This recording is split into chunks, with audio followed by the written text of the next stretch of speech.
I don't even know where we watch it. Do we? I've got it on. It's on. We're here. We are officially live. Here's the for those that are on now. It's on YouTube. Oh, okay.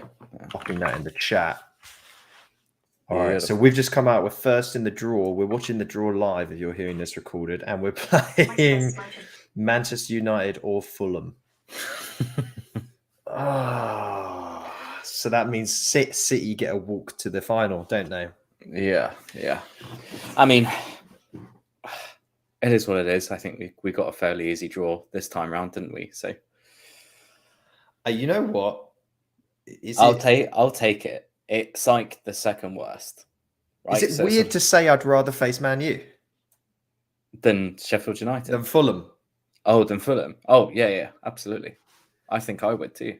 Oh, yeah. Okay. Well, all right. That's fun. So there's a lot of rigged in the YouTube channel. Yeah. There's some. Oh God. UAE money changing hands there, isn't there? Yeah. I mean, essentially, we're in the way of a Manchester derby in the FA Cup final, aren't we? See if we can spoil that. Yeah, I mean, would the City have the potential of decimating United as well? I genuinely think City would rather face United than they would us in a final. Like, genuinely, I think so. So what? The team talk's a little easier, isn't it? Yeah. So, I mean, play with the hand we've been dealt. I mean, we beat United before. We can beat them again. If it is Fulham, then like you said, I'd rather face United at this point, just because I know Fulham did a number on us. I think we all know that. We talked about it at length. So, okay. Yeah. Not the worst. It could have been City. So. It could have been City, yeah. All right, well, that's that. We started weirdly today, everyone. Josh is jumping on. He was watching the draw. Things happen quickly. We didn't quite realize that the draw would happen like almost immediately after the game. So we wanted to try and catch that. Everything is meticulously planned with this podcast. Yeah, I mean everything down to the second. That's how we do things over here. This is, and we normally leave this to Josh, but this is episode 206, and we're covering Palace and Grimsby. Yeah, the old double whammy. The double whammy. And weird, when's the last time we had a double where we could talk about 2 wins?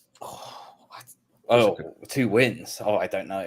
It always seems to be one and the other, doesn't it? A little bit of Jekyll and Hyde, but not a bad week. Yeah. How are you feeling anyway? Well, obviously after...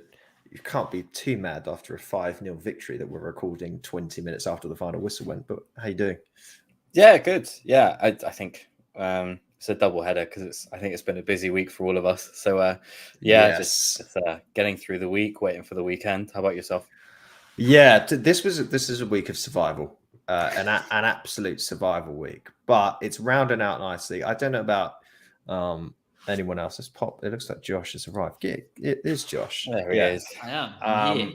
We had some immediate reaction to the FA Cup semi-final draw there, but we're also just catching up on the latest and greatest. But look, great end to the week. 2 victories. The Grand Prix is going to be on shortly. El Clasico is happening. This is the way weekends are meant to happen. Josh, how you doing? Good, yeah, good. It could be a lot worse, couldn't it? After that couple of days, could be a lot worse. I just kind of hope Fulham win now. But then at the same time, we just said no. Yeah, the record we have against Fulham is not the best, is it? So I suppose not. We were just saying the complete opposite. We'd prefer. I'd prefer Man U personally. Yeah. If only we'd have got. I feel like those Sheffield Wednesday would have been. I don't know. Well, look, we can't change the outcome of that now. But suffice it to say, we're in the semi-final. Yeah, Sheffield United would have probably beat us, to be fair. That's probably the worst option possible, to go to Wembley and then get beat by. At least if we lose to Manchester United, it's like, okay, we lost to Man U at Wembley, that's okay. Losing to Sheffield United at Wembley would be, just terrible. Terrible. Hey, well, I'm going to be upbeat because we were just saying 2 wins out of 2 games during this week. We then get a little break, don't we? And then we're going to have 3 games, 3 Premier League games in the space of 7 days when we come back in April for our next games. I think we've got a game on the Saturday, the Tuesday, and then the Saturday again. And that first one coming up is against Brentford. So for now, we get to bask in the victories of this week, where we essentially beat one of arguably the most hated team in the Premier League for us, got their manager sacked, and then got through to the FA Cup semi-final. It's a good week. It's astounding, isn't it? I mean, and we've even got more fixture congestion now, of course, because that weekend of the 22nd, 23rd was supposed to be Manchester City, which of course will not be happening now because that will have to be rearranged. So we got both Manchester sides to have to rearrange for. I saw something the other day that since the World Cup break, Manchester United have played every midweek for the last something like 8.5 weeks. Like they've just not stopped playing every single midweek, either makeup games or Europe or whatever. So I think we're going to be heading into that territory soon. I think it's going to be an insane end to the season. But it's not just us. And I feel like we talked about it before, but this is where we can make or break European competition. There's a lot of teams around us that have even less depth than us. And it's going to start to show, I think. Oh, look, I know we're going to dig into the games and all that, but my eyes are immediately now on that Brentford game. That's our next game. That is on, what is it? The 1st of April. So hopefully we don't look like fools on that one. But that look, they've played 2 games more than us. At that point, if you lose that game, the 2-game thing doesn't matter. That's such a quote unquote 6-pointer of a game. If you beat Brentford and you go 3 points clear of Brentford with 2 spare games, you're feeling real good. Now then, if you instead it switches up and you've got 2 games but you drop 3 points to them, you don't feel so great about everything. Like, it's such an important game for us. So we've got to do everything we can the next 11 days, right? Yeah, huge. I think, there's they got a red card for Baptiste as well during their last game. So there's a couple of bits there that we can look at, but it's going to be tough. It is. And I think you're right, is that this sort of shapes the rest of the season. And back to what Josh said as well, you're then playing 2 games a week for the foreseeable. Those Encisos, those Sarmientos, those Buonanottes on the bench, they're going to be playing a lot more. Hey, why is Ivan Toney not in cuffs? Like, he's been at Ladbrokes every week for 3. Why is he? I don't know what happened there. What's happened with this whole thing? You took the word out of my mouth. I was going to say in the next 11 days, the FA might pull their fingers out and the main be Ivan Toney-less as well. I don't know. I'm on the same boat as you. I don't know where we're at with that, but how do I press charges? Like with this,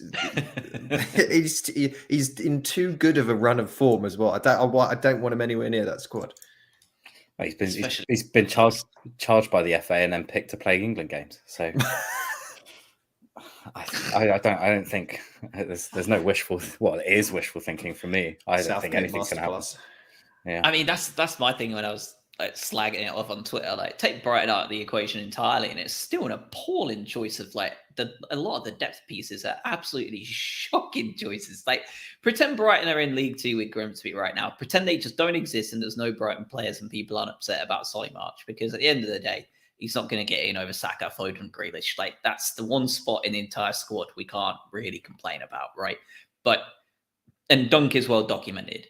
So just pretend they're not there and just look at that squad in and of itself. Like you say, you've got some absolutely appalling choices. You've got a criminal up front that's about to be, Stephen in the chat, will he be able to play with an ankle bracelet on? He may well be breaching his terms. Who knows? And then you've got Mark Grahey, who is just he's playing for one of the worst teams. Minus 16 goal now. Difference, by the way, and no manager. Yeah. It's just, there's 2 or 3 of the others that I was thinking about it the other day, and they're just bad, bad picks. Southgate masterclass, as you say. Why shouldn't we be surprised, I suppose? Yeah. Well, anyway, thankfully we get to not concern ourselves with that. I mean, should we talk about Grimsby? We should probably talk about Grimsby first, shouldn't we? What's your preference? Feels fresh. It does feel fresh, and there's more to get it. there's more to get into with Palace, so I think we can breeze through the cup stuff pretty quickly. Let's start with the fun stat of the day. Two of Sheffield United's key players are on loan from Manchester City, and so cannot play them at Wembley. So, how rigged is this? It can't get any worse in the draw for Sheffield United. They not a happy time for them. How are we thinking? How are we feeling about the rotation in the squad? Sanchez came in, of course. Webster came in for Veltman, who we will definitely talk about in the latter stages of this podcast. I feel like we could do a whole episode on his performance on Wednesday. And then I think we also had, who else came in? Welbeck was out for Ferguson, and there was a fourth change that I can't remember. Undav in for... someone. Yeah. Definitely Excellent. someone. This is a... We're Brighton fan pod, by the way. Yeah. Excellently well-researched podcast, fellas. We are killing it. Yeah, I don't know. I can't even see the list of the lineup now. Let's see. No, can't see it. So, the lineup, we'll figure it out. Strong side. Very, very strong side, though, wasn't it? You could tell that this is not one that they were going to be resting their laurels on. Post Charlton, I think this was never going to happen. I think De Zerbi is this was his redemption game, his revenge game, and sadly, poor Grimsby were just like the innocent bystanders. And talking of bystanders, De Zerbi in the stands again. Not that it made much difference. We're now 9-0 whenever De Zerbi has been in the stands on aggregate. So maybe he needs to be angry more often. But how are we feeling? Strong side, obviously showing the respect necessary and the determination necessary. We were probably pretty happy with that, given the international breaks on the horizon. Yeah, I think so. Like you said, it's the respect that a quarterfinal deserves, and I think it was I think you even called it that this was going to be almost like the redemption arc, as you say, for De Zerbi. So it's pretty pleased just to see a strong squad, and obviously just try and get the win as quickly as we could, if we could at all. So no complaints from me. Yeah, it was what I quite like about how De Zerbi does stuff is I know he makes very quick, what seem like knee-jerk emotional reactions when a player's done something or he's played badly. Like, get him out, we'll put another. But he's clearly open to bringing them back when the dust has settled a little bit. Like Dennis Undav back in and starting for this game. As you said, Robert Sanchez coming in. He's not afraid to drop a player and then bring him back when he feels like he's made a point or they've learned a bit of a lesson. And I think that's a nice redeeming feature of his. From a I guess an early tactical perspective with what this lineup meant. You saw as soon as the game started, from what I could tell, we were basically playing a 3-1, 5-1. It was steep because Grimsby sat so deep. We literally seemed like it was Estupinian playing left centre back with Duncan Webster. Caicedo was the only sort of anchor man in the team. And then there was just a bank of 5 players, it felt like at least, all across the middle, and then just Ferguson on his own up the top. And we were trying to just crowd them out at the back end of the pitch. So it was one of those ones where I think he gave respect on the team sheet is what I'm trying to say. But tactically, it was, we are going to demolish you. And it certainly seemed like that from the off, didn't it? This was no Southampton team at 6s and 7s. You can have your little displays and your haddocks and your inflatable fun and all that sort of stuff. But within about 6 minutes, Dennis Undav, of all people, has popped one in the back of the net from a Caicedo shot that was palmed out quite Sanchez-esque, which by that I mean was just basically right in the part of the goal you didn't want it to go. And immediately the pressure is off, right? Like that worry, that concern of parking the bus and committing to 11 men behind the ball and trying to break them down. It was a pretty quick process, wasn't it? And after that, Grimsby had to try and come out. And frankly, they didn't do a great job at even doing that, did they? No, I think that's why that early goal was so pivotal to any of our games, let alone who we play against. And getting that early doors just entices that press a little bit more, and that's exactly what we need. And we know that. And I guess the more a team wants to sit back, the more you're going to see that. And I thought the longer the game goes on without a goal, the harder it'll be. But yeah, just happy to get that, as you said, and Dav of all people as well. Pretty simple. And then sort of just we're able to manage the game from there, which is something that we actively want to do. Yeah, I never felt particularly troubled in this game. It was more of a case of there were certain points where it felt like we could have been 3-4 up at one point, and we weren't. I mean, the biggest, the part where I think we could all agree, which I'm sure we'll get onto, that felt nervy was Robert Sanchez should have been sent off. And I'm not. There's no rose-tinted specs here or anything like that. He picked the ball up outside of the box. I don't know what version of camera angle they were watching, but the VAR gods were on our side today. But we should have had 10 men. And I tell you what, that would have been an interesting match. I wouldn't have wanted to actually watch that game, but it would have been interesting for someone, a fan of neither team, a neutral, because 10 men of Brighton trying to play against an 11-man Grimsby team that are, one goal down, that feel like they can do a giant killing would have been weird. But that was it. That was the only point. Yeah, I think it's not so much VAR gods that helped us out there, but it was camera angle gods. I think it was in such a position that it really was impossible to get an adequate camera angle to see really whether he did. And I think if the ref had decided he had and booked it, it's one of those, we've talked about him a lot, haven't we? I think the VAR doesn't overturn whatever decision that referee makes today. So in that case, we just got lucky that the ref made the decision he did, which at this point, most of those big game-changing decisions are effectively a coin toss of stupidity from the referee that we will talk about at length at Palace, which is the reason why De Zerbi sat in the stands today. One went for us today, but it doesn't dispute the fact that VR is just incompetent at best. So, in terms of Sanchez, I have no idea what he was thinking. It makes no rational sense to me in even attempting it. But yeah, we got away with that one, and I think Adam said it could have been a very different game if that went the other way. Yeah, this team is, like I said, it's not a Southampton side that's struggling to survive. This is a team that will stifle you and suffocate you and give you no out the whole way.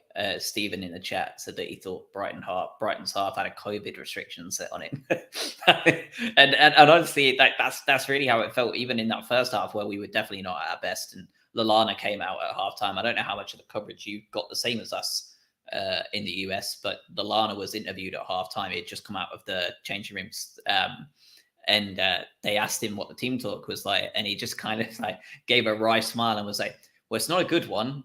The manager's not as happy as he could be. So I suspect we might see a bit of a different performance in the second half." And I mean, that says everything you need to know, right? We were 1-0 up. I think Stephen's pretty much correct. It felt like even in that first half, there was some kind of force field stopping that Grimsby team possessing the ball past the halfway line. And De Zerbi was absolutely furious about it. Yeah, the control that we had over the game, and there's a difference between there's some it's a bit semi-parallels with the Palace game here, and of course with most of the games that we play, there's a massive over-index of possession that we have. And sometimes you feel that possession invariably doesn't lead to anything. It's possession for possession's sake. And we're very experienced with that under Potter and have been scarred by it. The difference here, and it's not just against sides like Grimsby, is we're able more often than not to play with that possession. And then the final ball in this second half, for the most part against Grimsby, were cutting edge, defense splitting passes in a number of instances. I'm sure we're going to wax lyrical about Ferguson's first goal. There was another ball, the ball at the end where Matoma should have made it 6. The difference here is that if you push up, we will put a through ball through this defense and we will kill you. And that is We never saw many of those direct through balls in the last few years. That's the difference with De Zerbi for me. One of the differences. Yeah. Let's wax lyrical now, shall we? Because next up are the 2 goals. 18 years old. I was just going to university, was an absolute mess, and really not my best self.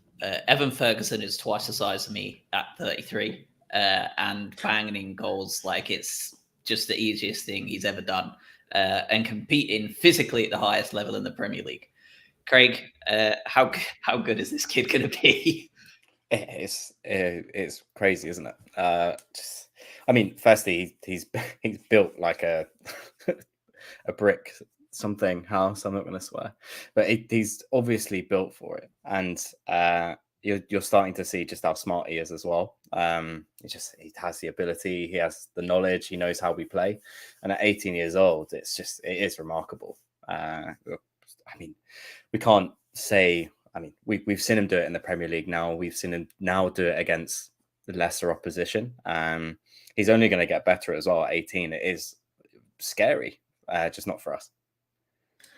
Yeah, I said to you guys, and while the game was going on, I'm sort of glad. I think 1 goal was ruled out for offside, and then he was taken off, because I want the plaudits to be limited for Evan Ferguson, because you know how many envious clubs looking on at an 18-year-old talent like that can already bang goals in at seemingly any level he's asked to, can lead the line.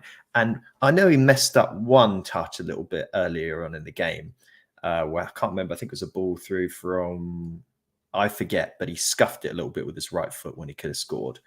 But that goal, that second goal, the way he sort of like turned and like cushioned and brought the ball across, and then the fact he didn't just like try and cane it in the back of the net, just like this casual, I'm just going to place it into the corner, it doesn't matter. It's the kind of finish you would expect. Frankly, it's the kind of finish you'd expect from like a Danny Welbeck, a player of his age and experience, to just be like, I know exactly what to do in this situation. I'm going to time my run perfectly and I'm going to bring it down. I think the funny part was, if you watch the replays, I'm pretty sure Mac's ball in was intended for Solly March further on, but because Evan Ferguson's got such a massive reach, he's like, I'm having that. Just brings it down. Just plucked it out of the air. Yeah, I think that's the crazy thing about him too, is that, like you say, like I think that goal was almost very reminiscent of his first ever one for the Albion too, wasn't it? That same style, and he has such an odd way of finishing at times, because they always say, like put your foot through the ball, but like he seems to just like not. Like you seemed, like you said, like the manner in which he finished it was very like almost like rigid. It was an odd finish, wasn't it? And like the keeper still had no chance with the power he developed behind it. He's just scary talented. I know a couple of Irish people, obviously Ireland fans, and they're obviously like absolutely dying to see him in the green ASAP. And if he keeps playing the way he does, he could be their next proper cult hero. They were tricked by Aaron Connolly. I don't think it's going to be the same this time around. Do you? I think this kid is, whether it's for Brighton or someone a lot better than us, I think he's going to be pretty dangerous for a long time. I'm just watching it again. Just how, takes it down with his left, and then the second touch is just unbelievable. So just the technique that the guy has on him at that age and at that size as well. We say like good feet for a big man, but like it is outrageous. And yeah, regardless of the opposition today, you score that in any game, that's stellar. Think of the sliding doors moment where instead of signing Odsonne Edouard, we decided to nurture some talent from our youth team. And who would you rather have now? It sounds stupid. It sounds like a really stupid question, doesn't it? But do you remember when it was that? I can't remember what season it was, but we were like, oh, please just sign a striker, sign anyone. And then Palace go and sign Edouard. And you're like, oh, God, he sounds like might be quite promising. I'm sure he's going to end up being like really annoyingly good. And we've missed out on him. And, flash forward to now. And hey, you've got a gem here, and it's more about trying to figure out now the challenge is, I think we've now seen enough. I was very very, very, very careful of like trying to not get overexcited with Ferguson. When he first came on, first scored his goal a few weeks ago at this point, a couple of months back, we were all like, all right, let's temper expectations. We don't know what's going to happen here. He's so young. Like now I'm in on it. Let's build the bloody team around him. We've seen enough. And that's a different proposition. We're not trying to now like plug in or let's get lucky with buying some striker from Belarus. Like it's now, let's build the team around Evan Ferguson and the other pieces that we have. Yeah, I think no doubt about it that Fergie will be one that De Zerbi will want to cultivate massively now. There's no reason not to when you've got that level of player up there. He's there. I mean, we're handing out new contracts to plenty, right? Like, let's get this kid signed up to a long-term deal immediately. Get Todd Bowley's lawyers in here and give him an 8-year deal if we need to. Like, whatever it takes, because sooner or later, like if he keeps putting him in, he's going to be under major pressure to move to a big team, more than most, because strikers are always the craziest in demand. So let's just get him signed up for a long time, as much as possible. We did also have a debut for Ayari, the midfielder, before we get to the 2 goals that were scored by our now borderline world-class wingers, which everybody expected from Solly March 12 months ago. The lad attempted a scissor kick, bicycle kick, with his first touch of the game. Does not lack for confidence, that lad, does he? He nearly got it too. I was. It's just sort of what a way to introduce yourself. Just go on, son. Like just try an outrageous sort of corkscrew scissor kick, and it was very close. But it's good to see him on the pitch. I mean, there's obviously question marks coming straight from the Swedish First Division, but I think for what it's worth, I think it's just embedding him in and seeing what he's like in 5-6 games time. I think. We'll see, but obviously there's trust in the guy. Look, we know Mac's going to leave the club at some point. I like what I saw here. Very, very brief, and against opposition that were at this point, it was a bit cruel, really, wasn't it? 78 minutes in, you're 3-0 down, like League 2 side. What a great little sort of debut to have, though. So you can't imagine anything better. There couldn't be less pressure. Just go and do whatever you want. And he nearly scored. It's exciting, but he's your guy. He slotted directly in where Mac was playing, and didn't look out of place really. Let's see what he does. At some point, we're going to have to do a lot of rotation as the season continues. Let's see how he does against maybe more premium opposition, if you will. I just saw a quote from Naylor, and people wonder why podcasts with random people like us do so well. This is because a reporter, not Andy, a reporter, has asked De Zerbi if he would prefer to win the Champions League or the FA Cup. The Champions League qualification, 4th place, or the FA Cup. De Zerbi's answer was both. Like, of course it was both. Why would he pick one of this? This is a human being paid to do this with managers at the very highest level. And these are the questions they're asking. Like, I swear to God, like this is why podcasts are doing so well. Because the people who get to ask the real questions are just like, what a stupid question. You mean that's not the number one question you would ask? Anything you could ask, does there be anything you wouldn't ask him that one question? No, I would ask him I would ask him off the record very candidly what exactly he said to get himself a red card. Yeah. That would be box office. I suspect it wasn't as kind as he made out to be. Solly March and Mitoma with the finishing touches to kind of seal the game away. No real, problem at that point. Say Mitoma really could and should have had a 6th and 7th and 8th from some of the misses he made today. Adam Webster, first of all, what a ball in for Solly March for then a diving header. And then Mitoma's finish was, lucky at best with the nasty deflection, which kind of summarized Grimsby's day, really, didn't it? Not the best trip down to the south coast. It's nice, isn't it, though, that we're sat here these days. I know people have been reminiscing on all these embarrassing defeats we've had at the hands of much worse teams than us on paper in leagues in the FA Cup. Isn't it nice to walk into a quarterfinal and put 5 past a team we're expected to put 5 past? Like we actually did it. Yeah, this is one of the tie. The only acceptable outcome in these types of things is if you win 3-0 plus, in these types of situations. And yeah, but they're oftentimes, as you say, you're like, oh God, how are we gonna? In what way? What flavor of disappointment are we going to concoct in the kitchen? But it was clinical. There was the outside, as we said, the Sanchez thing. There was no worry, no issue. It's more about how are we going to carve them apart, and how many will we score? And if anything, I'm more disappointed we didn't win 7-0 because the chances were absolutely there. Yeah, just clinical.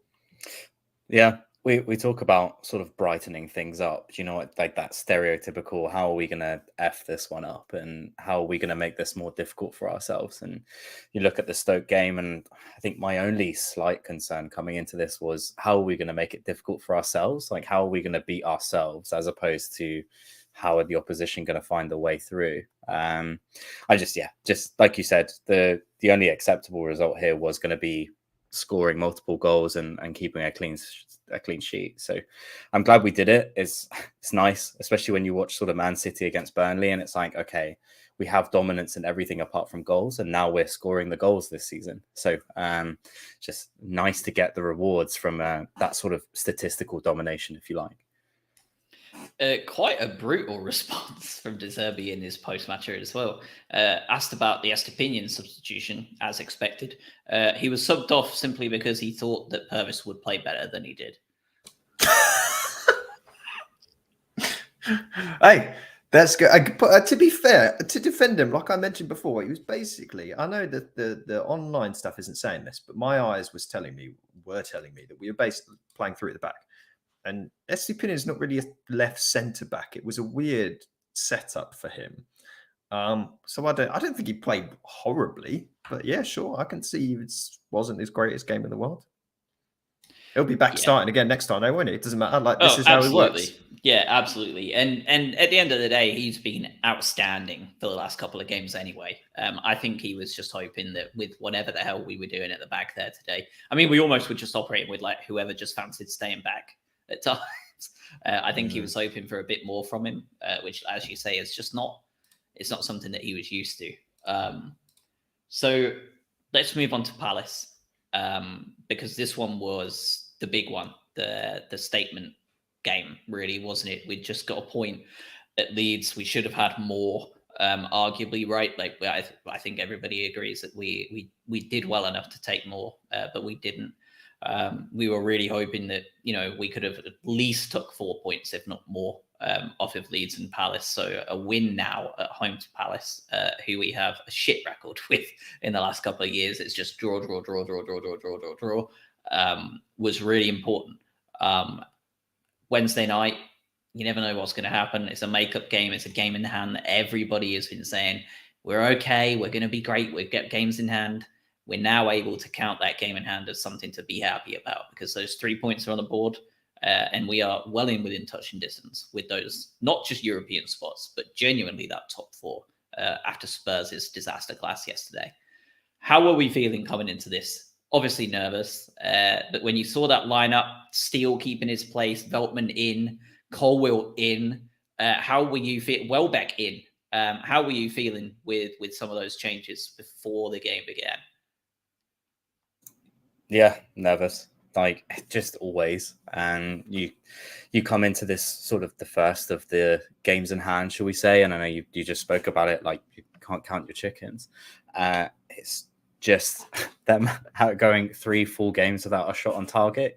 You're sort of, this is set up to be one of those games, isn't it? And we'll get into the first sort of 10-15 minutes, but from a side perspective, I think the only surprise was Ferguson probably not starting, but otherwise about as strong as you can get, to be fair. And it was just, my nerves were about who we were playing, not the team. So it was interesting, but I don't think you can ask too much barring Ferguson, maybe for Welbeck.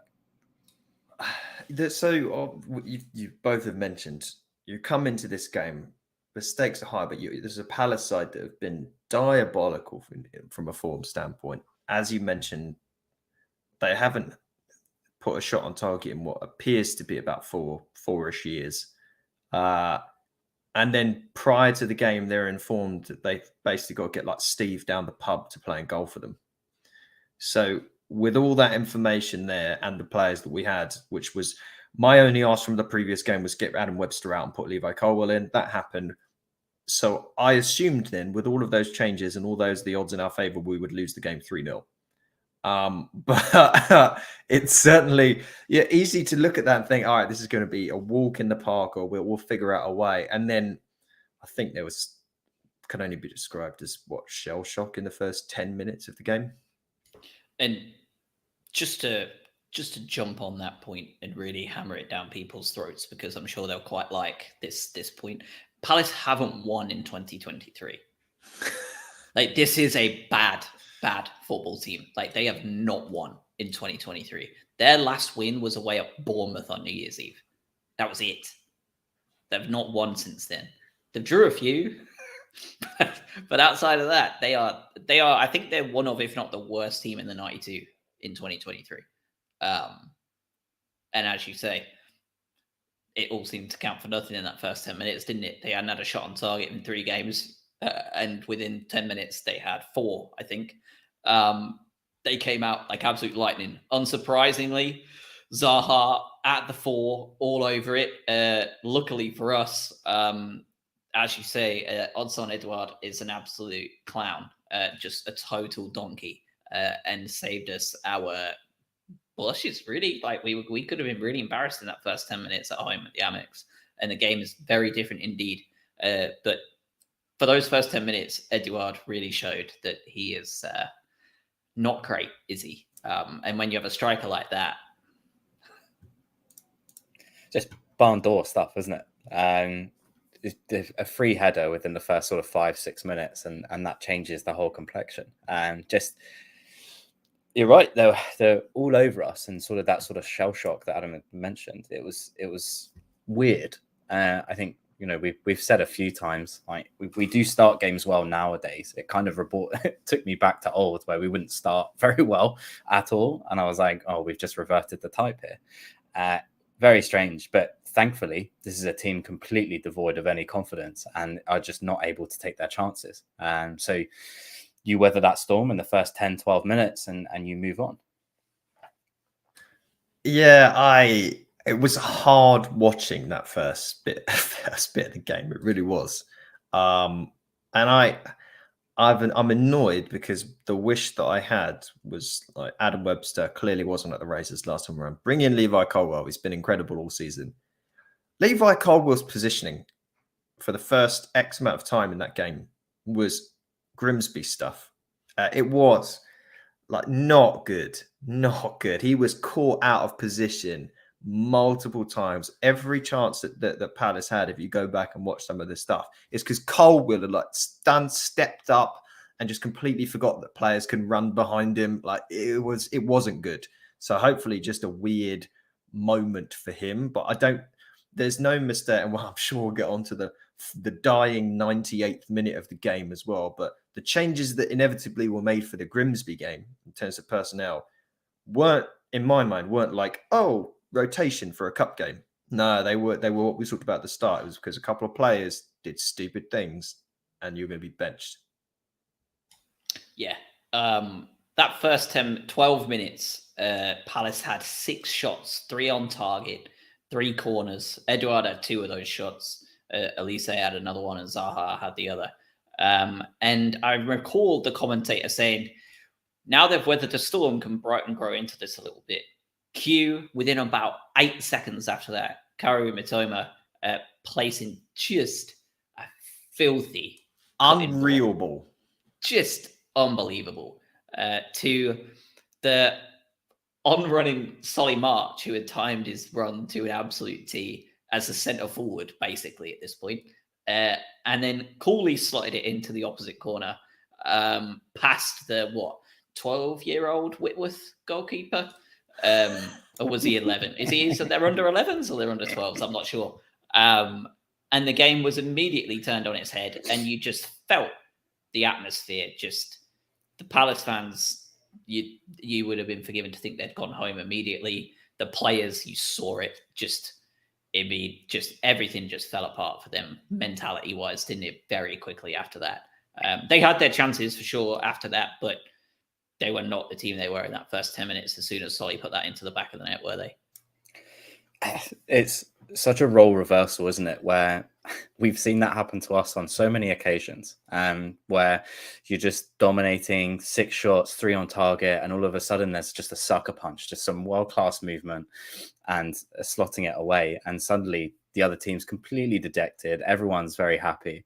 And it just sort of just completely changes the balance of the game. Before I forget, I'm going to say Steele did make a very good save from Elise during those 12 minutes. And I thought he was actually quite good. That again is a very good save that he needs to make. Steele aside, that was a very good save. But just moment of quality, and all of a sudden you're 1-0 up. And again, I think similar to what we just said earlier about Grimsby, is you're then much more able to manage that game, especially with the way that we play. But what a finish and what a ball. Like those are 2 wingers that are playing out of their skin at the moment. And of course, it'd be remiss not to mention the fact that the ball was placed, which March ran onto and finished comfortably past New England call up Mark Gahey. Obviously, Southgate saw enough there that he thought, we need you in the England team if you're going to get beat like that. I mean, by the way, I know we're amazing with the Matoma ball, but I still, at the time, I couldn't get over the finish from March as well. It was really done in such a way that it wasn't an easy angle that he was at. He was so far to the side, and there was only one little bit of placement that you could put it in. I know you kind of talked about this, but this Solly March didn't exist that long ago. This 10 months ago, this Solly March wasn't on the planet. He roofs that. It just goes into the stands. And this time he's like, there's one little tiny bit in the bottom right corner that I can't even see from the angle that I'm at that I'm going to place the ball into. It's hard to fathom the advancements that man has made as a football player over the last 12 months, who I have completely written off and as being like a top tier Premier League player. But he's playing like a top tier Premier League player. That's incredible. All credit to him and De Zerbi, and fantastic that he signed his new contract. But the most important thing probably to talk about is how on earth Doucouré was on the pitch. It was just... Yeah. Just going back to Solly real quick. Like, I remember when we did our pod and we were all laughing because De Zerbi, the first name out of his mouth was Solly March. He'd done a lot of research. Yeah. He was excited to work with Solly March. And we're all like, what? Like, he's okay. Like, but I'm not sure, like, what? Like, what is this lad doing? Like, how has he got so much footage and belief in Solly March? And now we're like, all right, sound. We're all absolute dickheads who shouldn't be anywhere near a football team managing them because De Zerbi is a genius. He's unbelievable. The turnaround has been mad. The people that are probably all left watching the pod right now to go watch the Grand Prix starting, it's like someone going to the F1 paddock and being like, and they're like, you can drive in any car. And the person's like, you know what? I really want to get behind the wheel of a Haas. And that was the equivalent of what he said. But he's strapped nitrous oxide into that Haas, and it's unbelievable. I don't. Yeah. It's Alonso in the Aston Martin, isn't it? Yeah, it's Alonso in the Aston Martin. It's like, yeah, I'll go to Aston Martin, and the next minute he's on podium, and it's like, what? What has happened there? Yeah. I don't know if you saw the interview with Solly post-contract renewal, but he was asked if De Zerbi was the best manager ever worked under. Solly is not... I love him to death, but we've watched enough behind-the-scenes footage now to know Solly is not the most astute person. So the fact that he spent 0.1 seconds deciding that De Zerbi is absolutely the best manager he's ever worked under, and he immediately goes to the fact that he felt like he's had an arm put around him and really like some love given to him, doesn't exactly cover some of the past managers in glory, but it just shows like how much difference some of these players. We talk about confidence players, like holy shit, like this is another level altogether, isn't it? Like just whatever De Zerbi has done, Solly is absolutely adamant that he is massively responsible for this uptick in performance. And this is a guy that's been sort of playing for us for 10 years. So we've been watching him for a very long time. And I think the amount of times we've said he's a confidence player is probably in the hundreds. Is that we know that he has that ability, but the consistency that we're seeing it now and just the level that has been raised, clearly there's some sort of night and day impact that has just turned this good player into a great player. And long may it continue. Like I said, I mean, another 3-4 year contract in him as well. He's pivotal to what we do now, and he's one of the first names on the team sheet. And long may it continue, because again, another goal today, scores another one against Palace. You know, loves it. And again, like you said, he's not the most outgoing. He's quite shy and timid, but for him to shush the Palace fans second game in a row is pretty outstanding as well. So he gets it as well, and it's so good. I mean, like you said, we've had a tendency to write him off, and I don't think many people could have seen the level that he's playing at now for him. So it's really good to watch.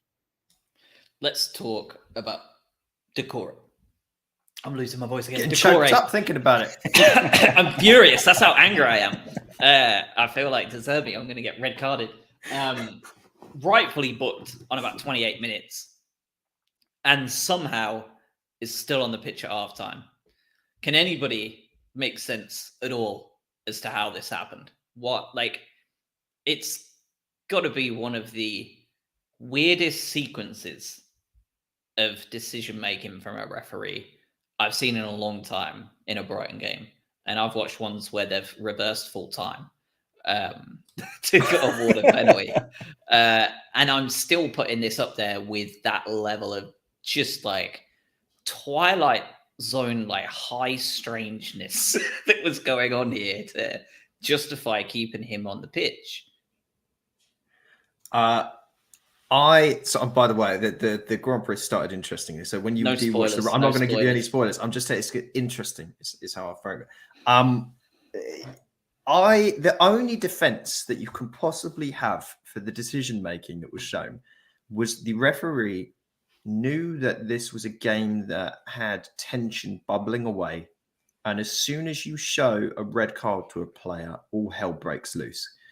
And he was doing everything that he could to keep everyone on the pitch.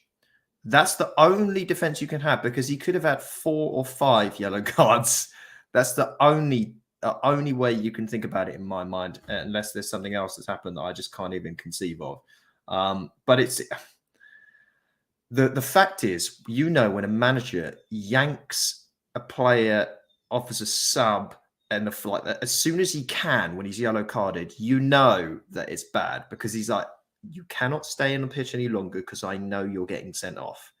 And I think if he'd have came out on the pitch in the second half, he would have been sent off. The ref was just like, I'm not going to give a red card in the first half. Weird. And I think just only emphasized by what we saw in the second half as well, for what is an identical challenge.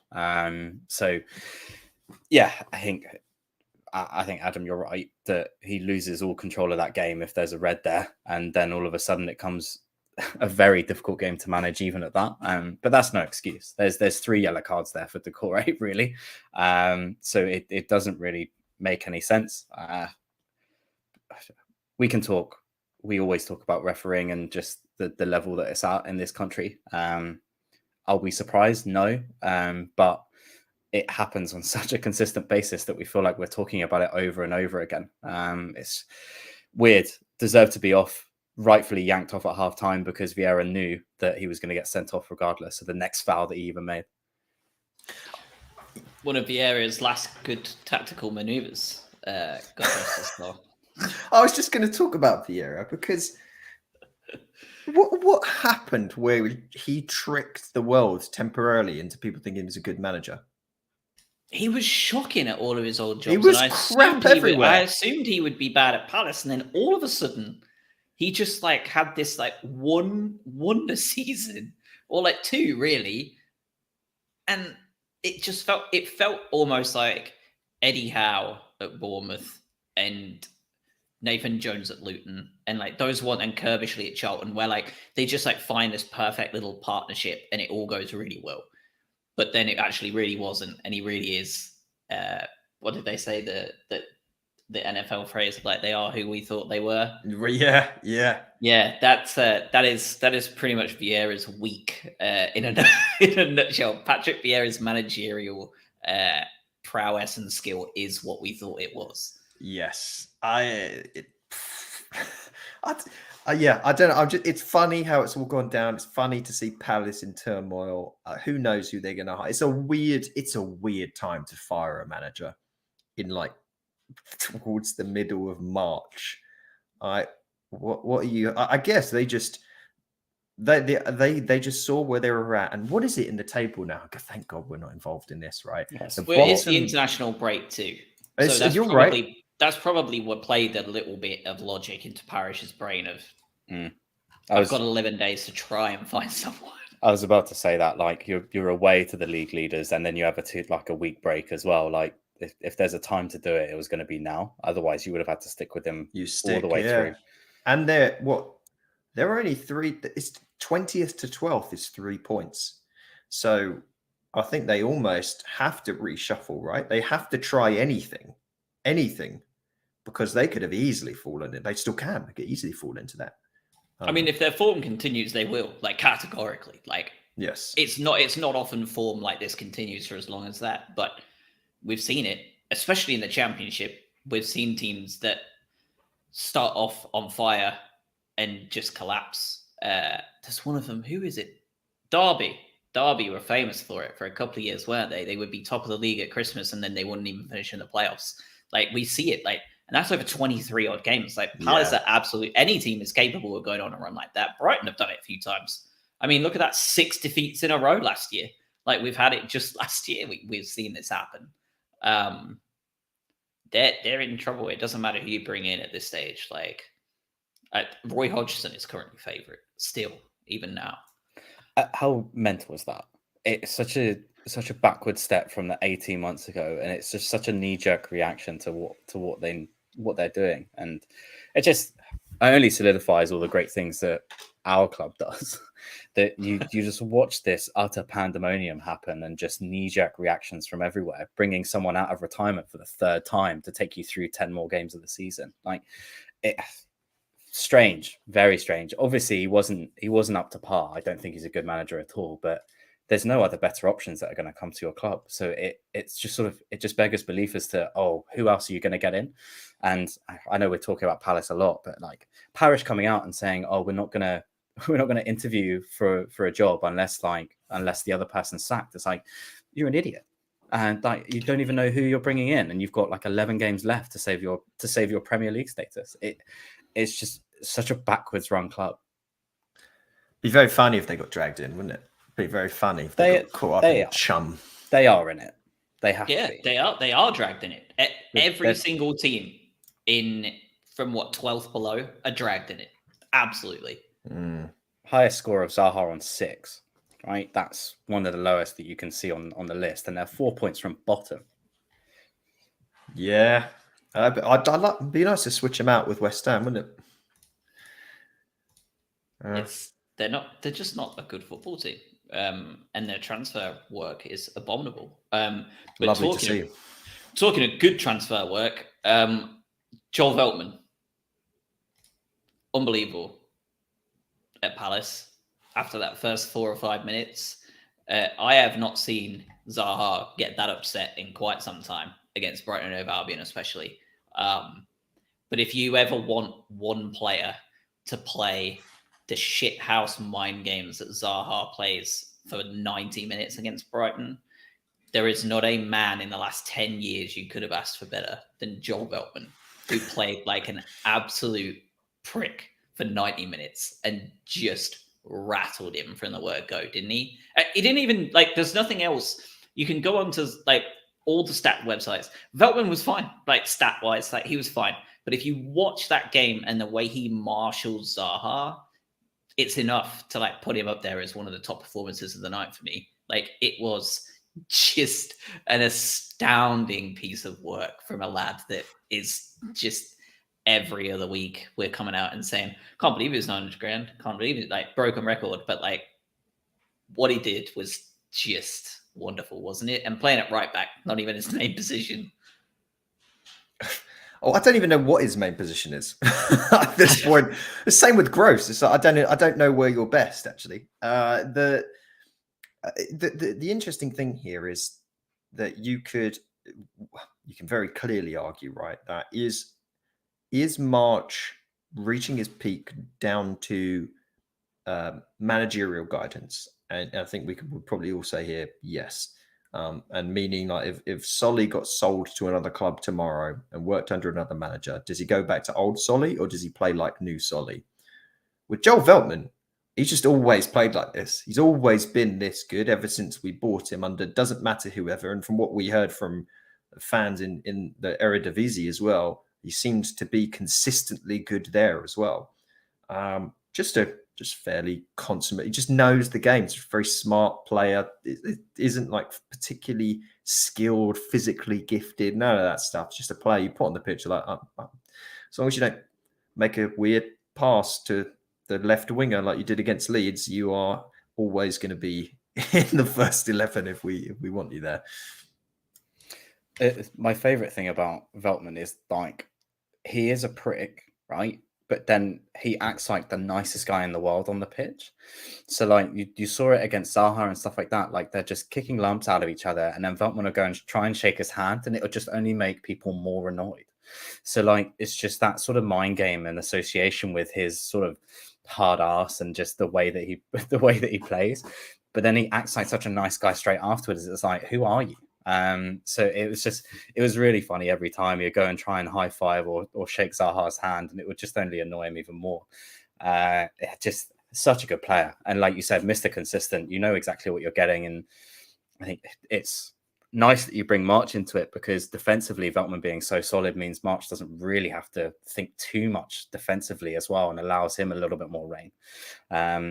Just what a player. And again, just one of the bargains of what we do. And had Zaha in his pocket most of their game. It's just really good. But your point about defensive thing is absolutely on it. But I will say, like the system, De Zerbi and the coaching staff have trained the wingers to track back when needed very, very well. And I don't know if we even saw it with Matoma against Grimsby early on in the game when they had one bit of an attack, and I think someone else had pushed up a little bit more, and he's not shy about just coming back and putting the defensive work in and then carrying the ball forward. It's just a really, really well-oiled machine that's been created over a very short period of time. And talking of Mr. Consistent, just in recent weeks, what an easy time Jason Steele has had sliding into this team. It's as if he has always been number one, isn't it? Well, he started to play like Sanchez in stoppage time, didn't he? Yeah, but outside of that, he has been very, very good. He pulled off a couple of really decent saves, throughout the game, especially during that first 10-15 minute spell, as Craig already touched on.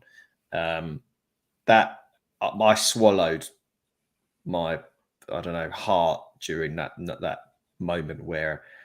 Who put him under? Who passed the ball back in a weird? I can't even remember who it was at this point, but he tried to pass the ball out to someone. I think it was Pascal Gross.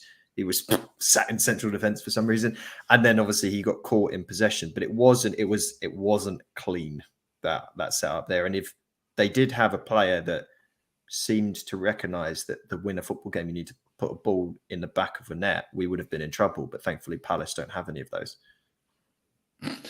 Yeah, you're not wrong.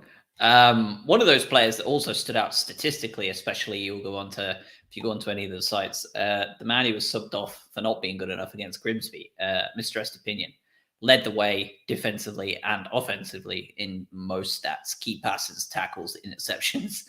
He was all over it on Wednesday. It's mad, isn't it, really, to think that it's March now, with a year ago, 10 months ago, we were just a couple of months away from crowning Cucurella as our player of the season and Players Player of the season. And we now have another left back that seems to be finding levels above Marc Cucurella every week. He's just astoundingly good, isn't he, in most weeks? It's mad. I think there was a little YouTube video of Estepinian and a little feature, 4-minute feature on the official YouTube. He was like, "Oh yeah, I only moved here 6-7 months ago," and that's just mad to me that someone can come in, do such a job, and be in a whole new place and a whole new team and be as effective as he has. Cucurella did do it last year to an effect, but you're just seeing how well and how good he is. He's one of those players that you could temptingly put in world class for me, just with the way that he plays and what he brings to this team. Today, when we're talking Grimsby and looking back, obviously De Zerbi thinks so. I think probably other people do as well. He wasn't at his best today, but consistently across this season, he's one of the best players, arguably, we've seen in our stripes. You know what I think people forget? That Pervez Estupinian was playing Champions League football for Villarreal not that long ago. And as a permanent fixture in his international team. Like this was the one time we didn't just buy some unknown guy from somewhere.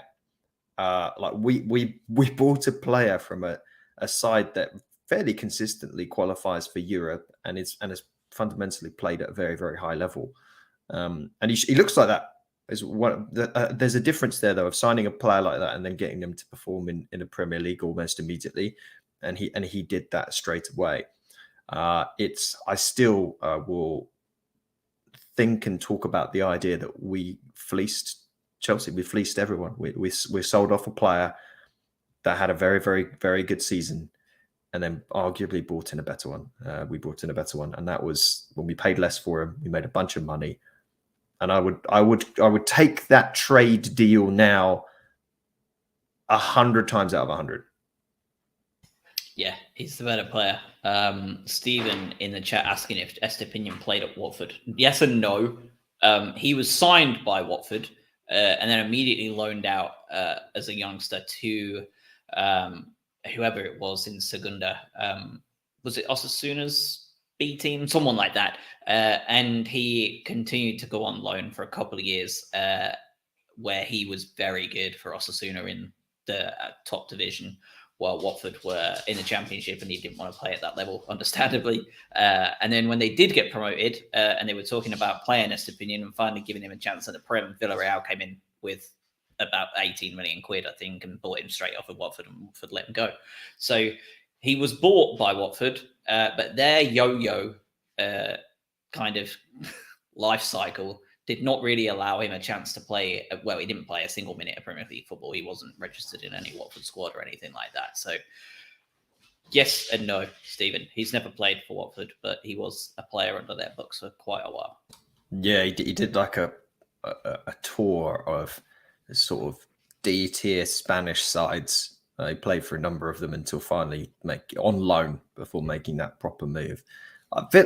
Very, very weird segue off, but Villarreal are fun. I do like Villarreal purely because I think there's nice parallels to how we work as a club. They're in a tiny little town, I think outside of decent way outside of Valencia, like local owner that owns supermarkets, I think. And the heights that they've gone to and what they've achieved, and some of the players that have come through that club and then moved on, it's a nice way of running a football club. Like it feels like one of those ones where you're like, okay, you're not just complete sellouts. You just built a nice football club. You play good football. You've hired good players. You've hired good managers, and you play in great competitions. So, yeah, always nice to see Villarreal doing good. It'll be, I guess he'll feel a little bit disappointed. Well, not disappointed, but just a little sad to see him get knocked out of the Europa League quarterfinals next year when we score 3. I won't.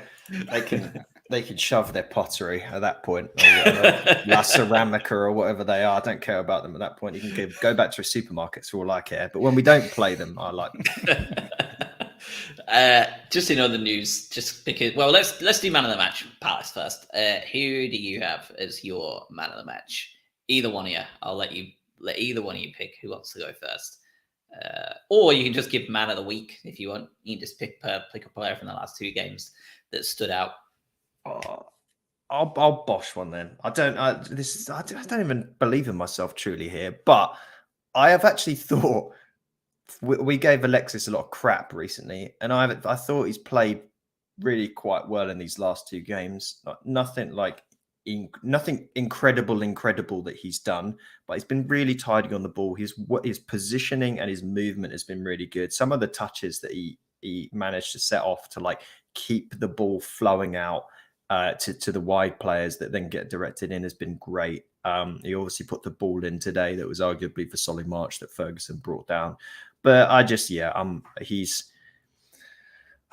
when he is able to, in some ways, fade into the background of a game a little bit and isn't the centerpiece of it, I think he becomes a better player. And I think that's somewhat was what happened in the last 2 games, and he makes the other players around him better.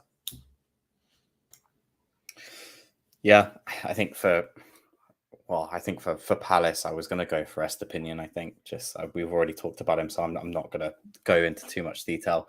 And a fairly low-hanging fruit for Grimsby with Evan Ferguson and just the difference that he makes. So I know that's low-hanging fruit, lads. Sorry, but I think we've talked about both at length, so no need to go through it again. I don't think. Yeah, no, fair. I think he was very much on my list, as was Solly March, because he was the game changer. He was the one who scored the goal. And in games like that, they're just so bloody important. I mean, obviously they're important in every game, but like for that particular one, like that goal is just so vital. And to then sign a new contract, it just feels like it's been a very good week to be Solomon March. Just looking at the table, we were talking about Palace being well in it. They are in a situation where if the teams below them win their games in hand, and some of them are against each other, but it can still work out quite comfortably. It's not like a crazy one. Like there's not a huge amount of mass involved. If the teams below them win their games in hand, they will be in the bottom 3, regardless of what they do, without them lifting a finger. So they are very much in trouble. And that goes for 2 or 3 of the others too, by the way. Like there's a few there that if they don't win their game in hand, and others do, they're in big shit as well. So they are very much in the mire. They're in big trouble, which is lovely. I would love them to go down. Love it. We'll see. But, in some ways, it'll be a little bit of a shame. It'll be a little bit of a shame because you do look forward to these games. But maybe just me. No, I don't enjoy their games at all. It's just more stress than I need. Thank you. I would love to have them. Bring them down a notch. They're not as bring them back down to the championship. Bring them down a notch. Enjoy their mind the gap bullshit, and don't have to deal with 180 minutes of the level of football we get dragged down to whenever we play them. Fair. I don't mind that perspective. I'll buy into that as well. All right, international break time. So we obviously won't be recording next week. Next up is Brentford, as you say, huge April coming up. I mean, it's just by the end of April, which is only a month. They go by very quickly these days. We'll be like those president before and after pictures. We'll be like disheveled and just like so aged by April 30th.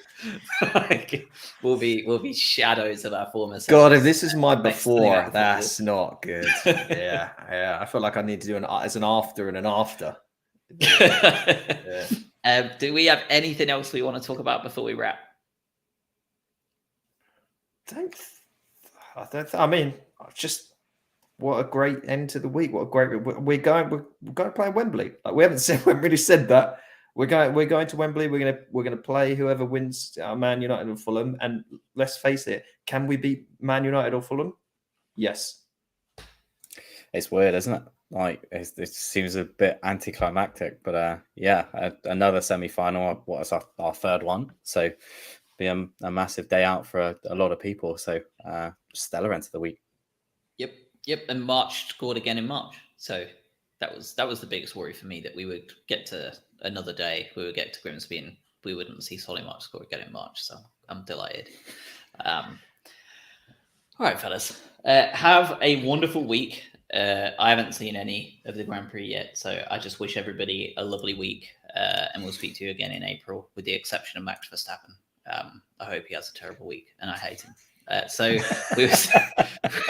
we'll speak to you all in April, everybody. Have a good one. Have a good one. Cheers. Thank you.